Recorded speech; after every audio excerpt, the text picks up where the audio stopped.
pour à chaque fois remettre les choses dans son contexte, de ces deux As, c'est comment dire, une façon de voir le cheval, en fait, dans sa globalité. Donc il y a l'aspect psychologique et l'aspect physique. Donc axé sur la compréhension de la locomotion du cheval. On a vu une première partie ce matin qui était vraiment comment mettre le cheval dans la compréhension de ce qu'on lui demande par un bon positionnement, comment arriver à créer bien de la sérénité, avoir un cheval serein dans toute situation, en se remettant dans un contexte qui est propre à lui, un contexte effectivement hiérarchique. On a sorti le cheval de son contexte, en fait, dans son pré avec ses congénères. On est dans un contexte qui n'est pas conforme à son inné, dans une carrière sans herbe. Et là, il va falloir se repositionner et se positionner en tant que cheval. Et essayer là-dedans que le cheval nous fasse confiance, donc avec une certaine attractivité par rapport à ce qu'on lui demande, une dynamique, mais aussi des temps de repos, des temps de confort, d'inconfort pour se faire comprendre. Voilà, c'est tout ce qu'on a vu tout à l'heure. On a vu aussi que, enfin j'ai expliqué tout à l'heure qu'il y avait quand même une limite à ça, puisque si on s'intéresse qu'au volet psychique du cheval, parce que le cheval est un athlète, en fait, et a une dimension locomotrice, et donc c'est important de prendre en compte cet aspect-là aussi. Si votre cheval a un comportement récurrent de jamais ralentir ou de, à l'inverse, jamais avancer, pourtant vous avez fait des années d'éthologie, on ne comprend pas pourquoi ça ne marche pas, c'est qu'il y a quand même quelque chose qui n'est pas pris en compte. La motivation ne vient pas que par un bon positionnement, vient aussi par un cheval qui est confort dans sa manière de se mouvoir par rapport aux exercices qu'on lui demande. Voilà. La morphologie du cheval impactera énormément la réponse que vous attendez. Donc là, on a deux cas de chevaux complètement différents, qui sont dans des morphologies différentes. Un cheval beaucoup plus long à gauche, beaucoup plus gros modèle. Un cheval un peu plus petit, voilà, un petit peu plus trapu. Un cheval d'obstacle à droite, un cheval de dressage à gauche. Peu importe, de toute façon, si on regarde ce cheval de dressage à gauche, il n'a rien d'un cheval de dressage. Voilà. Peut-être cheval de trait, à la rigueur, mais pas cheval de dressage. Donc, comment faire pour que n'importe quel cheval puisse avoir l'envie de nous donner, parce que physiquement aussi, il se sent bien. Ça, c'est ce qu'on va voir par la suite. Là, l'objet de cette démonstration, c'est de voir comment le cheval va répondre et d'essayer de comprendre pourquoi il répond de telle ou telle manière. Donc, on va voir en action les deux chevaux, notamment Célius, donc le cheval de gauche, sur une mobilisation simple du cheval, épaules, hanches, reculer, avancer, s'arrêter, et on va essayer de voir ce qu'il nous propose et réfléchir par rapport à ce qu'il nous propose justement. Vas-y Sylvie. Donc tu as le micro. Là, vous m'entendez? Je vais brancher. Oui, oui, c'est bon, on t'entend. Ah. Donc dis ce que tu fais. Donc là, j'ai mobilisé les postérieurs. Donc je n'ai pas forcément de réponse, du coup je renforce un petit peu avec mon stick. Je vois un cheval qui répond à mes demandes, mais assez lentement.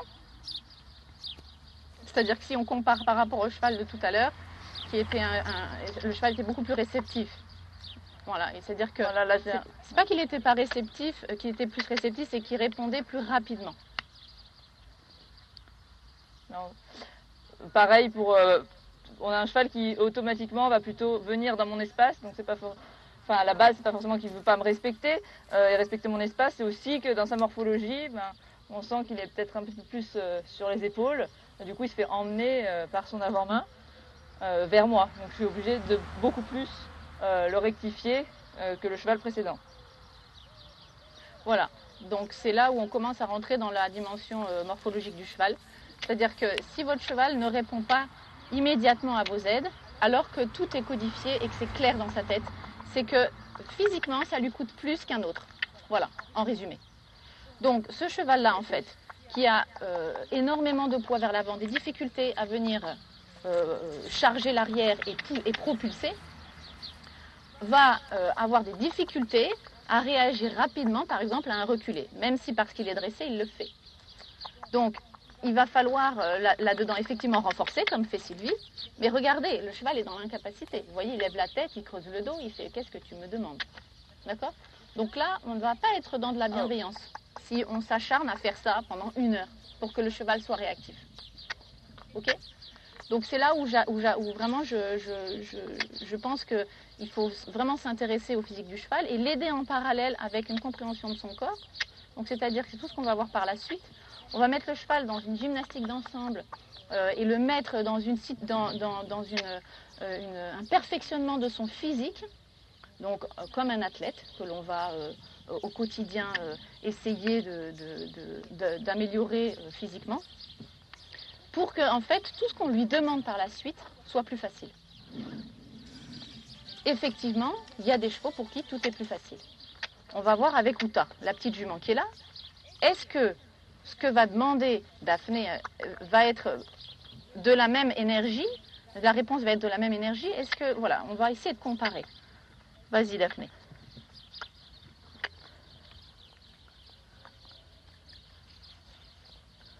Voilà, donc peut-être sur le cercle déjà, après, voilà, sur partir du mouvement.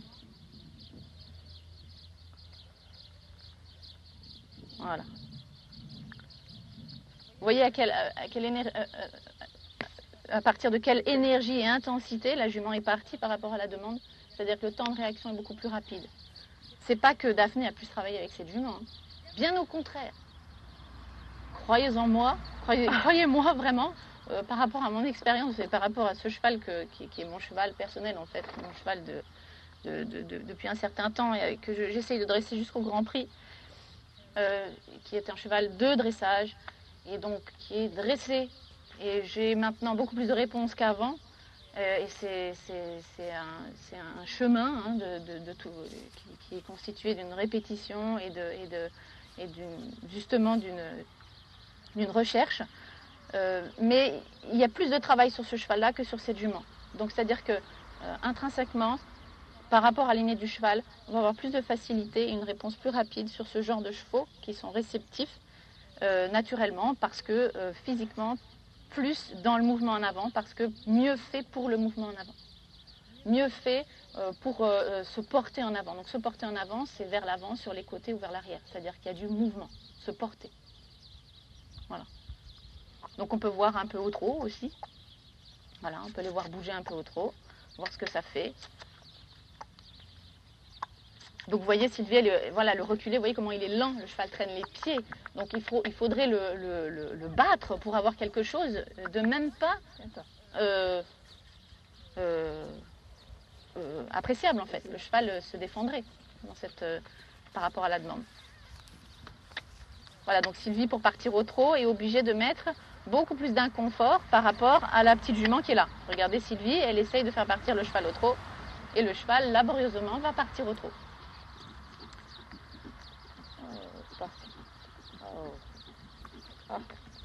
Voilà, la petite jument. On voit même pas Daphné agiter quoi que ce soit, que la jument part au trot.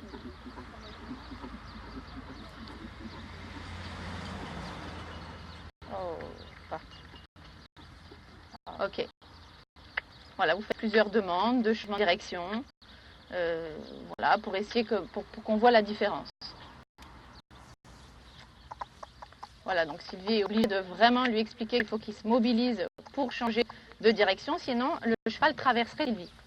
Voilà.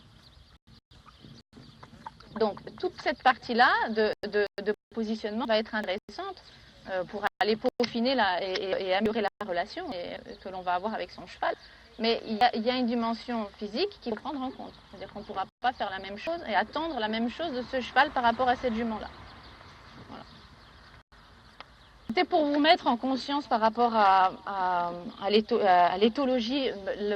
Dans l'éthologie, hein, qu'on soit bien d'accord, c'est l'étude du comportement du cheval, l'étude du cheval de manière générale. Donc il n'y a pas que le volet, selon nous, en tout cas, il n'y a pas que le volet psychique et le volet physique. Voilà, là on est en train d'étudier le volet physique. qui va avoir un impact direct sur le psychique. Donc ce cheval là-bas, plus il va avoir les moyens et plus il va se trouver mieux dans son physique, meilleure sera la réponse. Maintenant, il fait 40 degrés, le cheval, ça ne l'incite pas à nous donner le mouvement en avant, hein, compte tenu de sa masse. Ok? Voilà, ça c'est sûr. Mais en hiver, il est pas forcément beaucoup plus aidé. Il va avoir peut-être un peu plus de fraîcheur, mais c'est tout.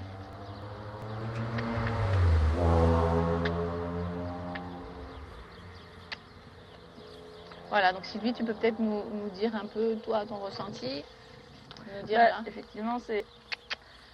Effectivement, de déjà avoir les bases quand même en éthologie va nous permettre de ne pas être en train toujours d'assister le cheval, enfin d'avoir des réflexes et un moyen de communication qui va nous permettre quand même de sensibiliser un petit peu ce gros cheval. Maintenant, effectivement, on rencontre après des limites à ça. Et c'est là où la partie locomotion, vous allez voir, va vraiment aider le cheval. Mais c'est vrai que si j'avais pas mes outils d'équitation éthologique à la base, je pense que je blaserais encore plus mon cheval à mes aides et je ne pourrais pas le sensibiliser. Donc ces outils-là vont me permettre après par la suite dans le travail de locomotion, de lui faire comprendre et lui donner envie d'avancer parce qu'il va trouver un bien-être dans le mouvement. Voilà, là, il n'arrive pas à trouver. C'est ça, donc l'éternelle leçon de jambe, vous en avez sûrement tous entendu parler. La leçon de jambe, à un moment donné, n'a plus d'effet. Il faudra la répéter éternellement. C'est uniquement pour cette dimension-là, c'est-à-dire que le cheval doit comprendre comment arriver à nous donner physiquement. Donc il a sa limite physique, on va être obligé, donc par rapport à nos ambitions et ce qu'on attend de lui, de s'intéresser clairement à comment organiser tout un protocole de travail pour donner l'envie au cheval de nous porter, de se porter en avant par rapport aux demande. Voilà. Donc là, ça va vraiment être toute la suite des démos, en fait, de vous faire prendre conscience de notre point de vue. Hein, on ne détient pas la vérité. C'est vraiment, on est en expérimentation et ce sera tout le temps, c'est-à-dire que ce qui est aujourd'hui sera peut-être un petit peu modifié demain et encore modifié demain et après demain et voilà. C'est-à-dire que c'est une quête de tous les instants que d'essayer de tout faire pour que mon cheval, en fait, je parle de mon cheval, chacun par rapport à son cheval, pour qu'en fait on arrive à donner l'envie au cheval de nous donner ce qu'on attend de lui. Voilà. Donc ça vient rejoindre effectivement cet objectif de sport et bien-être. Et on s'engage à chercher dans cette direction-là. Et c'est pas sans risque, puisque effectivement, le sport et le bien-être sont, pour le cheval, deux choses qui peuvent être presque contraires. C'est-à-dire que dans le sport, il y a des efforts demandés que le cheval va nous donner régulièrement, va donner dans la nature en mode survie, et nous on va essayer de lui demander de nous donner l'effort, non pas en mode survie, mais en mode confiance. Très compliqué. Voilà, donc c'était bien pour vous faire prendre conscience que la morphologie du cheval va donc interférer sur, par rapport à l'objectif, en fait, le chemin va être plus ou moins compliqué pour y arriver. Et c'est pas grave, l'important c'est de garder en tête l'objectif de bien-être et on avance dans un autre objectif de sport à hauteur de ce que le cheval est capable de nous donner.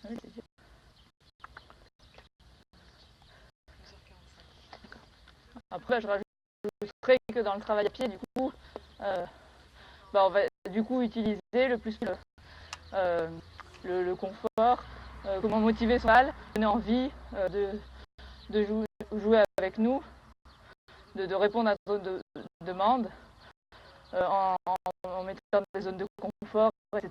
Par exemple, le cheval sur le cercle, le ramener, petit à petit avoir un intérêt et se donner la motivation pour faire de lui-même l'exercice. C'est bien le volet psychologique. Voilà. Ça va mobiliser le cheval. Donc... C'est sûr qu'après, suivant le physique, la motivation vient plus difficilement. C'est ça. Oh, puis là, avec la chaleur. C'est ça. C'est dur. Okay.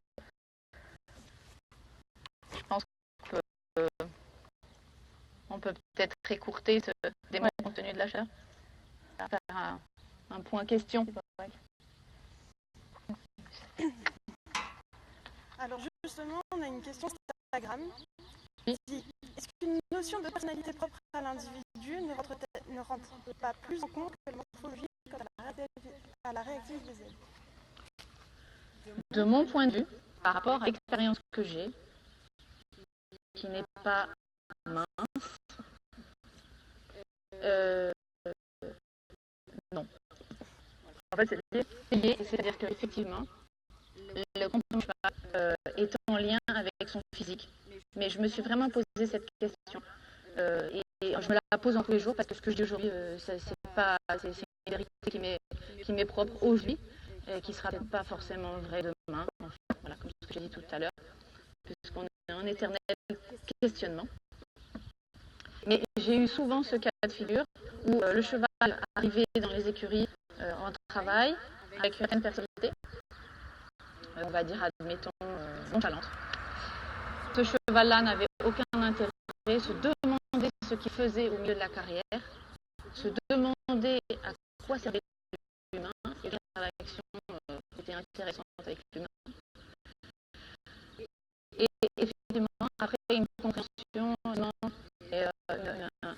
travail qu'on entend avec d'abord Claire, puis une personne de la promotion, de la justesse de la promotion. Petit à petit, le physique du cheval évolue, d'une part, et le mental évolue. Voilà. Une petite anecdote, un cheval soumis, de nature, peur de tout, arrive dans les écuries. Au bout d'un certain temps, être dressé jusqu'au rassemblé. Et ce cheval, capable de rappeler qu'avant il est incapable de se rassembler, parce que figé au niveau de son mot, une erreur extrême physique qui nous a éloignés du rassemblé, donc, dans un premier temps. Avec le travail rassemblé, le comportement est devenu même dominant. Ils ont changé aussi l'interaction qu'on génère en fait. Donc c'est-à-dire que de par physique prédisposé maintenant avec le travail au rassemblé, c'est vu la situation de pouvoir dominer certaines situations. C'est que le rassemblé est une attitude de dominant. Donc, si on a un cheval, on peut se dire que peut changer sa personnalité. La seule chose, le petit point important, c'est qu'il faut que ce soit avec consentement du cheval. Voilà.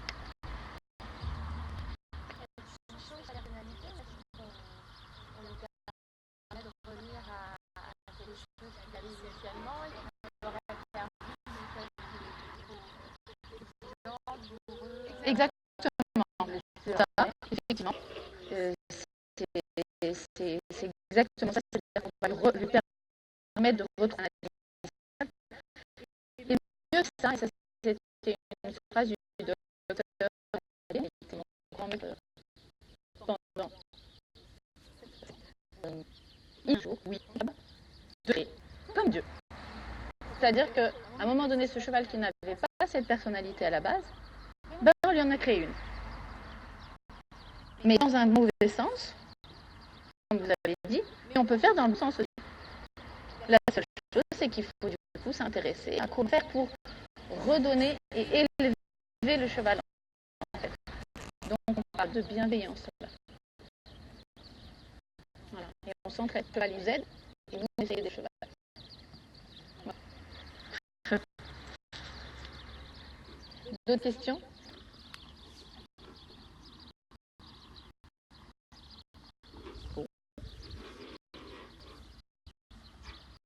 On pose boisson. Éteindre.